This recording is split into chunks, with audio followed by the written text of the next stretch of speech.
Nos habíamos quedado en este punto en la utilidad operativa, que es la que se obtiene de restarle a la utilidad bruta los gastos de operación, que en este ejemplo están etiquetados como gastos generales y administrativos, gasto de ventas, los gastos de arrendamiento, los gastos de depreciación, de tal suerte que esto nos va a dar una utilidad operativa de 418 unidades monetarias.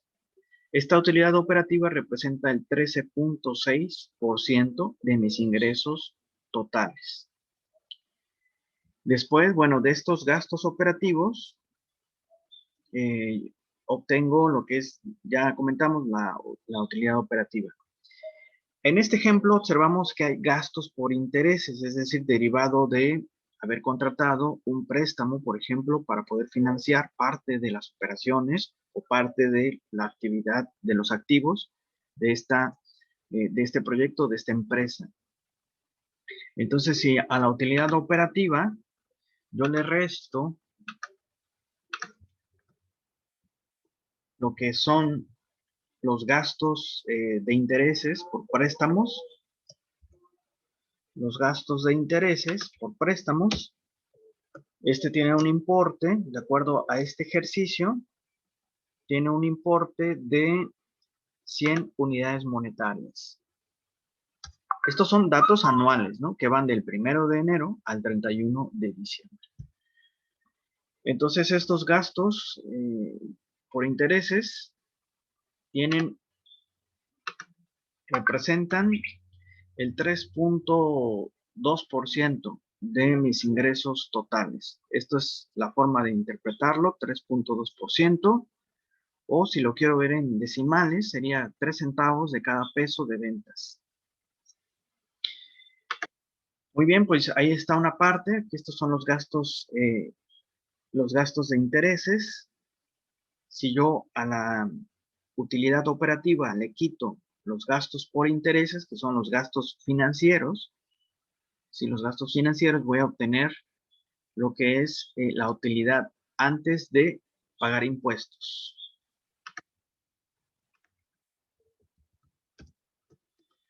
Entonces,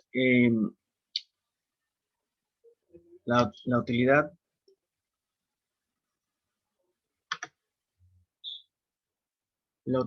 antes de pagar impuestos, antes de impuestos,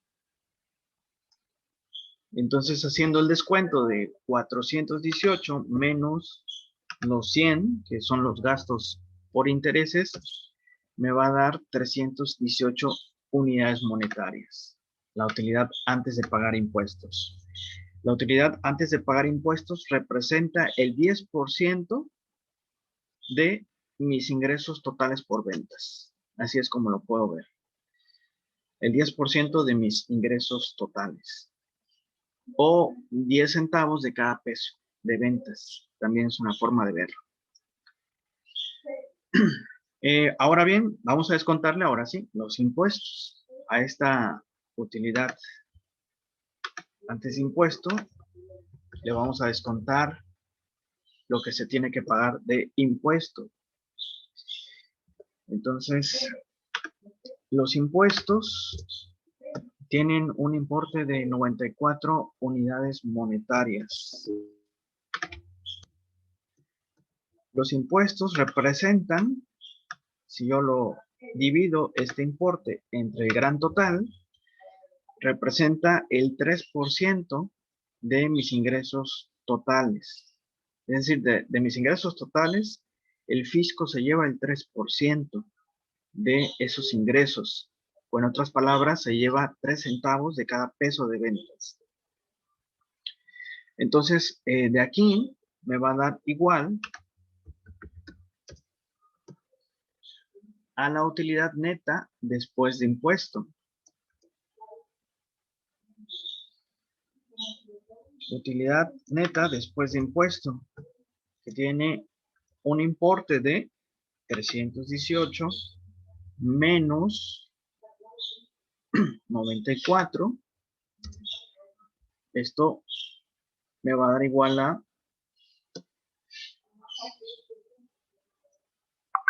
224, ¿no? Ahí tenemos los impuestos. Utilidad neta después de impuesto.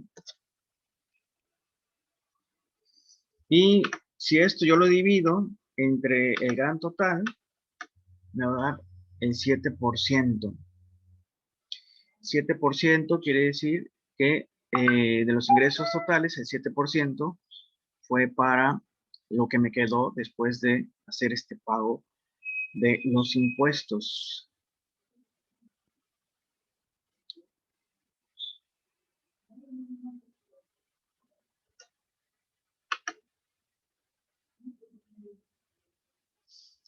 Aquí hubo, a ver, esta cuenta, gasto por intereses son 93, no me había dado cuenta. Gasto por intereses, aquí está, son 93. Yo le puse 100. Ahí fue error mío.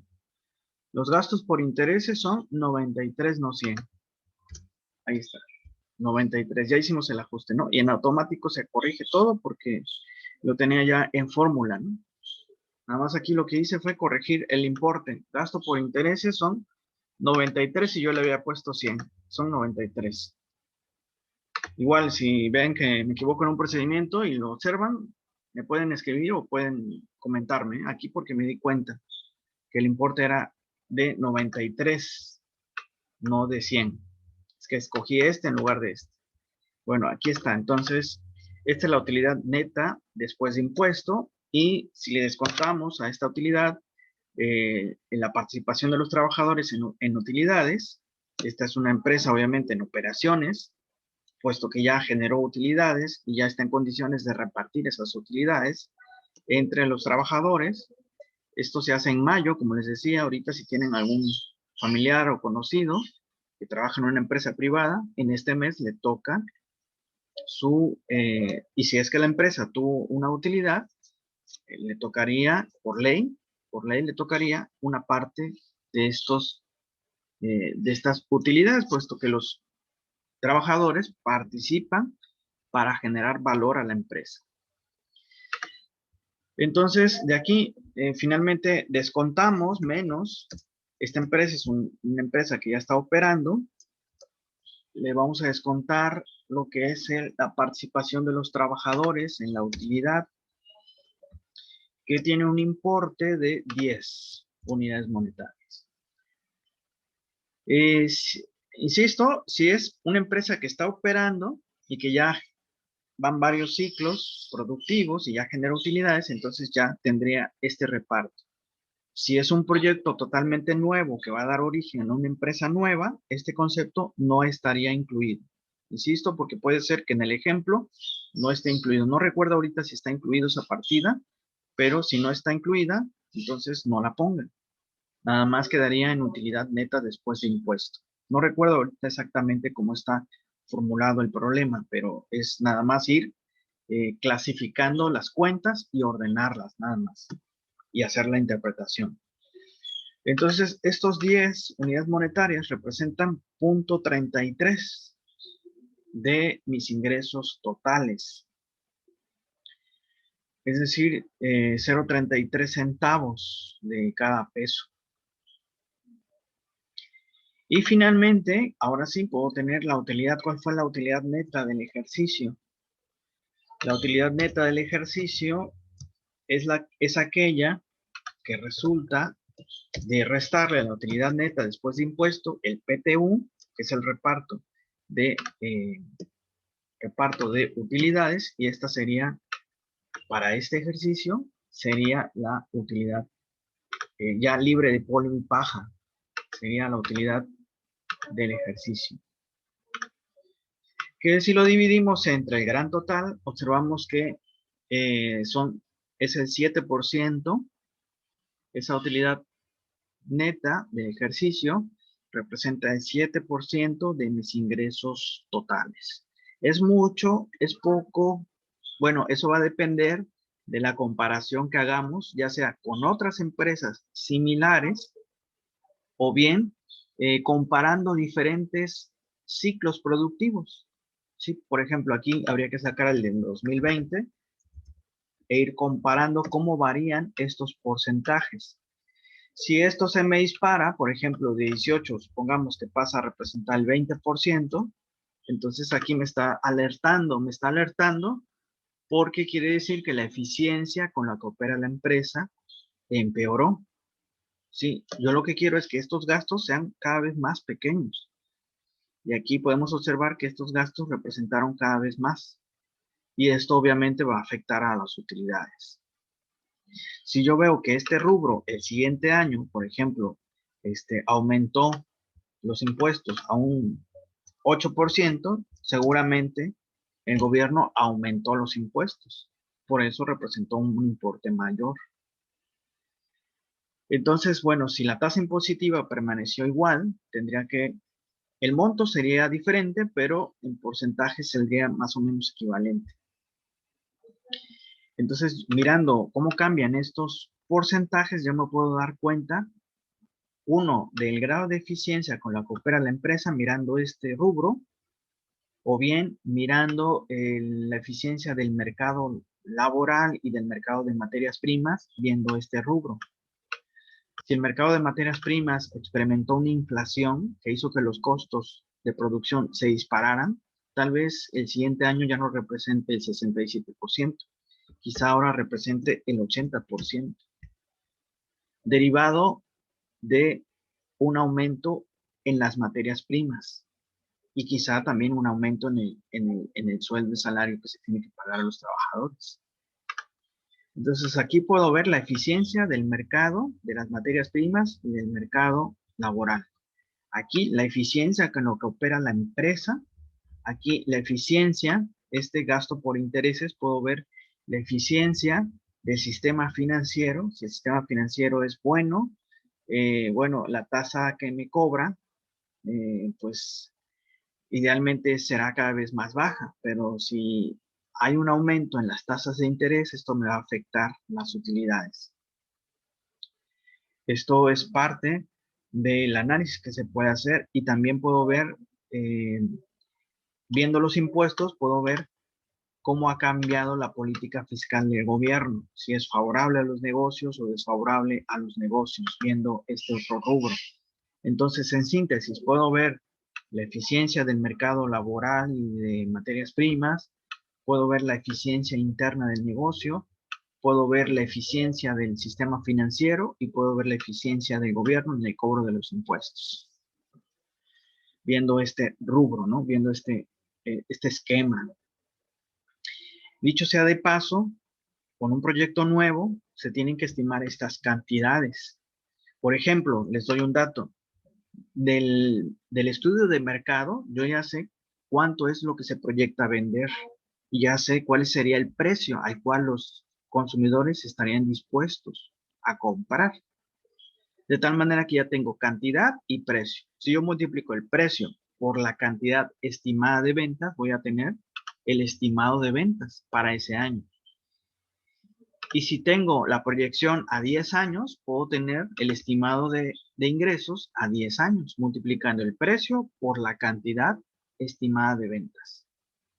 Ahora bien, sacando el estudio técnico, en donde recordarán ustedes que se determina la función de producción y en donde se tienen que sacar, bueno, cuánto maquinaria, cuánto equipo, cuánto materia prima, cuánto personal se va a necesitar, yo puedo sacar este dato. ¿Sí? Partiendo del volumen de ventas que yo espero vender, tengo que organizarme para poder cumplir con ese plan de producción y saber cuánta materia prima voy a necesitar para ese volumen de producción, cuánta personal voy a necesitar para poder operar y cuánta maquinaria y equipo voy a necesitar comprar. Entonces, de alguna manera puedo estimar este rubro con el estudio técnico. También con el estudio técnico y organizacional puedo estimar esto, los gastos de ventas y los gastos operativos. Y viendo las tasas que me cobran los bancos, puedo estimar lo que voy a pagar por intereses si es que se necesita buscar un préstamo para adquirir la maquinaria, el equipo, etc. Y viendo la ley fiscal, yo puedo saber cuánto me va a quitar el fisco una vez que yo genere la utilidad. Puedo saber cuánto me va a generar el fisco. Y también, viendo la ley fiscal, yo puedo saber cuánto puedo depreciar mis equipos. ¿Sí? Aquí están los gastos de depreciación. Ya hicimos un ejercicio previo del cálculo de depreciación y podemos ver cómo incide en las utilidades del negocio. Esto lo hicimos ya con un ejercicio. Para los que no acudieron a esa clase, pueden verla porque está grabada en las ligas que ya les he compartido y que están en la plataforma. Ahí están las clases grabadas. Ahí viene el ejercicio de cómo estimar la depreciación de un equipo a través del método de línea recta. Entonces, como pueden ver, aquí ya tenemos la mesa servida de cómo los diferentes estudios de mercado, técnicos, administrativos, legales, me permiten a mí estimar esto.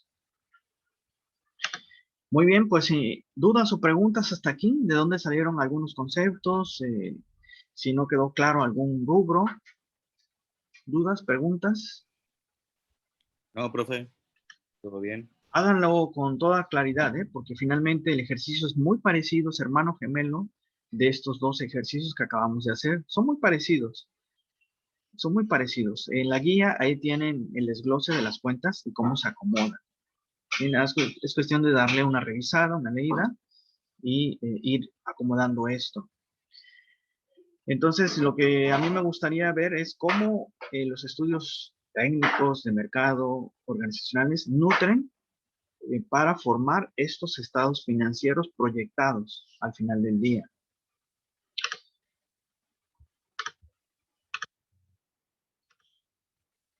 Este entonces es lo que acabamos de hacer, ¿no? La estimación, digamos, del ejercicio, ¿no? De cómo se elabora un estado de resultados. Y se llama así resultados porque nos dice el resultado que tuvo una utilidad, una pérdida, por eso se llama estado de resultados. Y al ingreso se le toma el 100%. Bueno, vamos a hacer otro ejercicio. Este sí yo creo que nos va a tomar 2 clases porque es muy grande, pero creo que vale la pena porque integra todos los elementos previamente comentados, que es el estado financiero que se llama el flujo de caja. Este flujo de caja es el tercer estado financiero que vamos a revisar.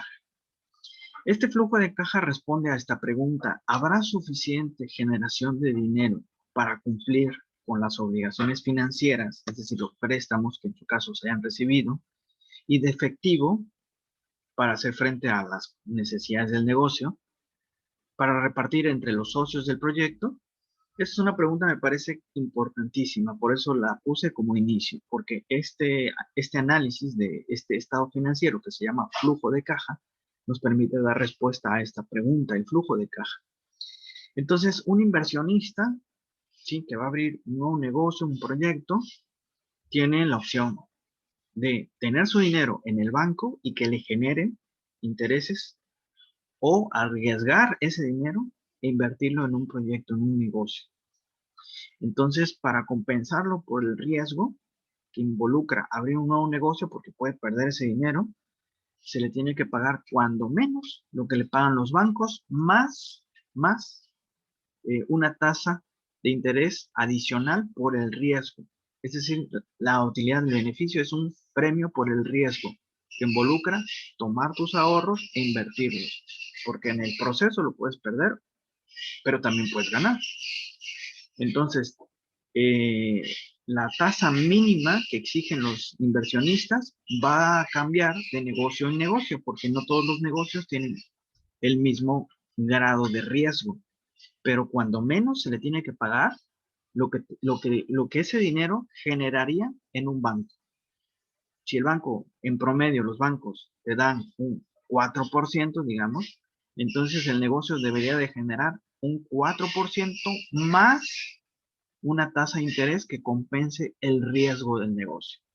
Entre más riesgoso sea ese negocio, más alta será la tasa exigida por el inversor para poder invertirlo. Sí, porque está invirtiendo posiblemente en los ahorros de una vida. Entonces, no cualquiera se avienta ese tiro. Por eso, la utilidad, la ganancia, es una forma de recompensar al emprendedor por hacer este negocio. Es una forma de premiarlo por haberse arriesgado.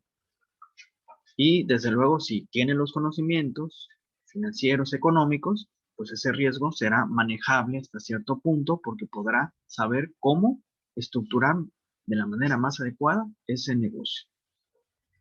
Entonces, esta pregunta sí nos responde a esa, perdón, este estado financiero nos responde a esa pregunta de si habrá suficiente generación de efectivo, de dinero, para cumplir las obligaciones financieras que contrajo el negocio y además también repartir dinero entre los socios que invirtieron en ese proyecto, es decir, las utilidades que les va a tocar, ¿no? El reparto de utilidades que les va a tocar. Entonces es justo que si invirtieron en un negocio con un cierto grado de riesgo, obtengan cuando menos una tasa mínima de rentabilidad, que es lo que pagan en promedio los bancos, más una tasa extra por el riesgo de invertir ese dinero en el negocio. Y entre más arriesgado sea ese negocio, más alta tiene que ser esa tasa de interés para recompensar a ese emprendedor por haber invertido su dinero, por haber arriesgado su dinero en ese negocio. Entonces vamos a ver de qué se trata este flujo de caja. Flujo de caja, que es un estado financiero más, en el cual vamos a hacer todo un ejercicio que nos va a llevar 2 clases, esta y la otra. Entonces, bueno, este es un informe financiero, como su nombre lo expresa, que representa en detalle, nos muestra los flujos de ingresos y de egresos. Ingresos y egresos de dinero que tiene una empresa en un periodo determinado. ¿Sí? Este es típicamente lo que nos muestra un flujo de caja. El saldo operativo acumulado debe quedar disponible, es decir, una vez que se descuentan los ingresos y los egresos, el saldo acumulado disponible debe de quedar para cubrir los compromisos que se hayan adquirido de la deuda, de impuestos, de dividendos a los accionistas o a los que aportaron dinero, y desde luego también para reponer los activos que con el tiempo sabemos que se van depreciando.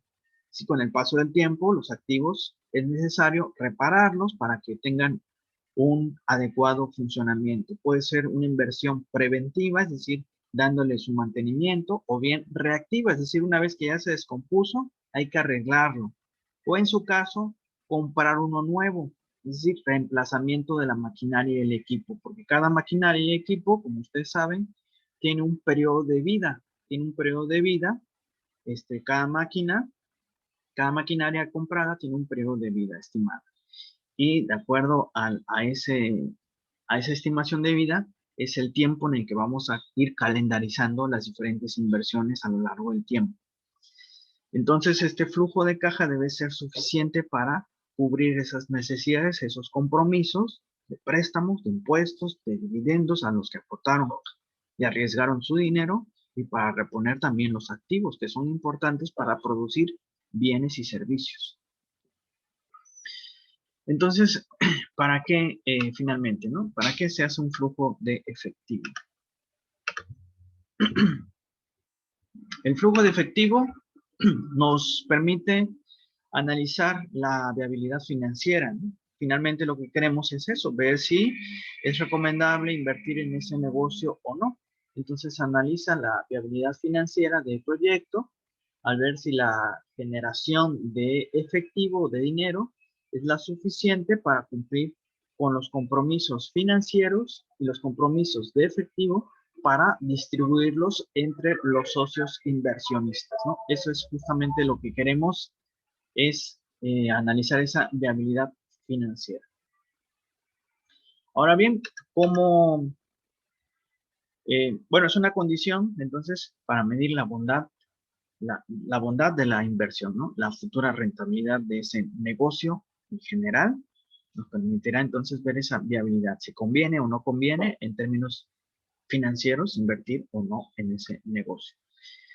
Antes de entrar de lleno a ese ejercicio que les comento, que está bastante largo, pero que integra muchos de estos elementos, es necesario primero hacer una introducción, un alto en el camino para aclara ciertos conceptos que vamos a ir viendo en el proceso. Estos son, por ejemplo, el primer concepto que vamos a presentar es uno que se llama ingresos iniciales de inversión. También vamos a ver otro que se llama ingresos de operación, otro más que se llama egresos de operación y otro que se llama valor de desecho o valor de salvamento. Vamos a ver en qué consisten primero estos 4 elementos, porque son los que vamos a utilizar en el ejercicio para ir aclarando qué significan cada uno de estos conceptos teóricos. Aquí les puse, grosso modo, la definición de cada uno para que lo conozcan, que es el ingresos iniciales de inversión. Los egresos iniciales de inversión son los desembolsos que se hacen para adquirir los activos, ¿sí? Los activos fijos, que se dividen en tangibles e intangibles, los activos diferidos, los activos circulantes, que son lo que se necesita para generar los bienes y servicios del proyecto. Entonces, los egresos iniciales de inversión son estos, los que se utilizan para comprar activos y producir productos, así como para su distribución y su venta. Ese serían los egresos iniciales de inversión. Sí, es lo que se va a desembolsar al momento de hacer el proyecto. Después tenemos los ingresos de operación. Esto ya, como su nombre lo indica, es ya cuando el negocio está en operación. Está generando ingresos. ¿Sí? Ya se produjeron los productos, ya se generaron los servicios, ahora se vende y de ahí se obtiene un ingreso por la venta de ese producto, que es el precio por la cantidad. Esos son los llamados ingresos de operación. ¿Sí? Ya una vez que está en funcionamiento el proyecto, que ya se generaron los productos, servicios, se venden esos productos y servicios y se obtienen ingresos de operación. Estos ingresos de operación son los mismos que acabamos de ver en el esquema anterior, en el flujo, lo que se llama en el estado de resultados, en donde el primer rubro es ingresos por ventas, ingresos totales por ventas. Ese es el mismo rubro. También se pueden generar ingresos, hay que decirlo, cuando una maquinaria se tiene que reemplazar, pero esta todavía está en funcionamiento y se vende en el mercado. Como por ejemplo, cuando sucede con un automóvil. ¿Sí? El automóvil que se utiliza para la distribución del producto a los centros comerciales, por ejemplo. Ese automóvil tiene una vida útil, digamos, de 10 años o de 5 años, dependiendo. La imagen también que quiera tener la empresa, ¿no? Si la imagen es una empresa fuerte, una empresa moderna, pues siempre querrá dar de baja esos vehículos para tener esa imagen corporativa, ¿no? Aunque el vehículo esté en buen funcionamiento, lo reemplaza por una cuestión de imagen corporativa, por una cuestión de la imagen que proyecta la empresa. Entonces, digamos que después de 5 años vende ese vehículo, pero el vehículo está en buen estado, de tal manera que lo puede vender a un precio de mercado. Sí, puede vender ese vehículo y obtiene un ingreso por la venta de ese activo fijo, que es la venta de un vehículo. Entonces, también puede generar ingresos por la venta de sus antiguos activos, ¿no? Que utilizaba y que ahora ya los va a reemplazar por esa cuestión. También tiene egresos operativos. Egresos operativos, es decir, ya cuando está en funcionamiento el proyecto, se van a generar gastos, por ejemplo, los que hay que pagar sueldos y salarios, materia prima, que se clasifican en gastos administrativos, gastos de ventas, gastos generales, como por ejemplo agua, luz, etcétera. Bueno, ahí van estos gastos de operación. Y finalmente el otro concepto es el valor de salvamento, que es aquel valor residual si decidimos vender el negocio, es decir, en cuánto tendríamos que venderlo si ya nos queremos deshacer de él, sería el valor de salvamento. Y hay una fórmula que vamos a presentar, ¿sí? Vamos a presentar y vamos a calcular este valor de salvamento con este ejercicio integral que traemos el día de hoy, ¿sí? Entonces vamos a calcular todos estos elementos para ir haciendo este ejercicio. Un poquito más de teoría y con eso terminamos, ¿sí? Entonces los costos componen lo que es el flujo de cajas y son proporcionados, como ya lo comentamos hace un momento, estos costos son proporcionados por la información que nos da el estudio de mercado, ¿sí? Ahí sabemos cuánto son, a cuánto asciende el volumen de ventas estimadas. Y por lo tanto necesitamos hacer un plan de producción para poder cumplir con esas ventas estimadas. Y del mismo modo, el estudio técnico nos dice, bueno, ¿cómo vamos a producir? ¿Sí? ¿Cuánta maquinaria, cuánto equipo, cuánta materia prima, cuánto mano de obra se requiere para poder cumplir con esa meta de producción? Y el estudio organizacional que nos dice, en pocas palabras, bueno, las funciones que va a tener cada uno de las áreas, cómo se van a relacionar, entre otros, ¿sí? Entonces, estos estudios previos que ya se hicieron van a nutrir esta información que va a ser el flujo de caja.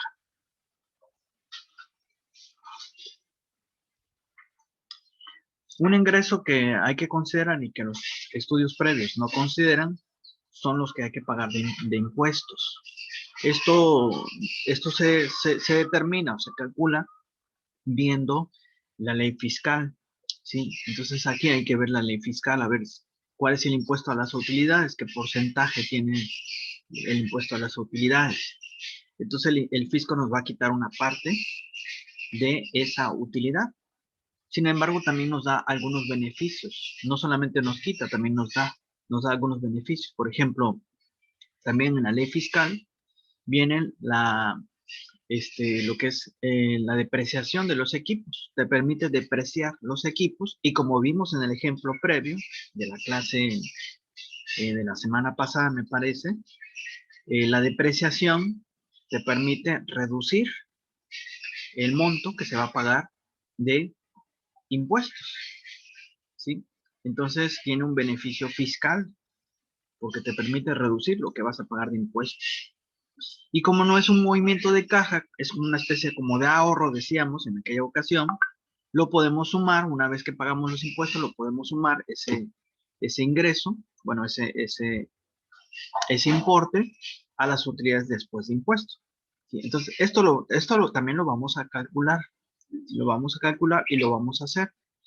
Por ejemplo, las depreciaciones del activo fijo, las amortizaciones de activos intangibles y el valor en libros que se deriva, por ejemplo, de la venta de un activo que vamos a reemplazar, pero que todavía está en buen estado, lo vendemos y bueno, de ahí obtenemos un valor en libros o valor contable, también le llaman. Entonces, estos movimientos no son propiamente movimientos de caja, pero permiten obtener un beneficio fiscal. ¿Sí? Vamos a ver cómo se hace, ya de alguna manera con el ejercicio previo que hicimos, vimos cómo eso genera un beneficio fiscal al reducir lo que tenemos que pagar de impuestos de manera todo legal. ¿Eh? No vamos a dar mañas para defraudar al fisco, ¿no? Todo es legal, lo que la ley nos permite.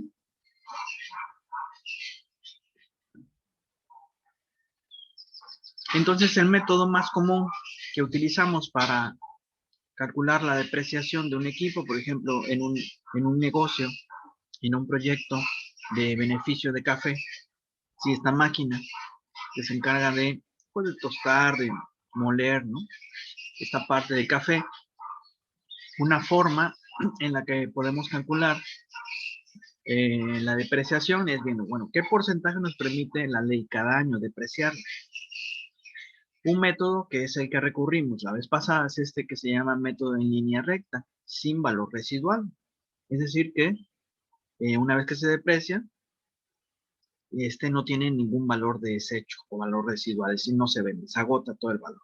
Ese es el supuesto. Y que cada año se va desgastando en la misma intensidad. Ese es el supuesto de que cada año se va desgastando en la misma intensidad. Entonces se deprecia todo el activo, la misma proporción, año con año. Ese es el supuesto para operar este este método. Supongamos una maquinaria que cuesta, por ejemplo, 10 millones de pesos y que la ley fiscal nos permite depreciarlo en 10 años. Entonces, la depreciación anual sería dividir el importe, que es 10 millones, entre los 10 años. Aquí, por ejemplo, tendríamos que cada año esta máquina contablemente estaría perdiendo un valor de 1.000.000 de pesos. Al dividir el costo de la maquinaria inicial, que fue 10 millones, entre los 10 años que nos permite depreciar la ley, que son los 10 años. Entonces, cada año, de acuerdo a este método, se estaría depreciando en 1.000.000 de pesos.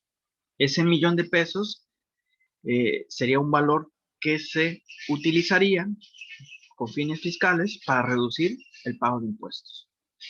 Legalmente, ¿no? Todo legalmente. Y después, esos 1.000.000 de pesos se sumaría una vez que se paga el impuesto. Es decir, se quita y después se pone, en pocas palabras. Se quita para fines fiscales y se pone nuevamente. Se sumaría después. Del ejemplo anterior, supongo que la empresa desea venderlo al 8º año. Supongamos, ¿no? Entonces, la ley nos permite depreciarlo en, digamos, nos permite depreciarlo en 10 años, ¿no? Esa misma máquina que se encarga de moler, de tostar, etcétera.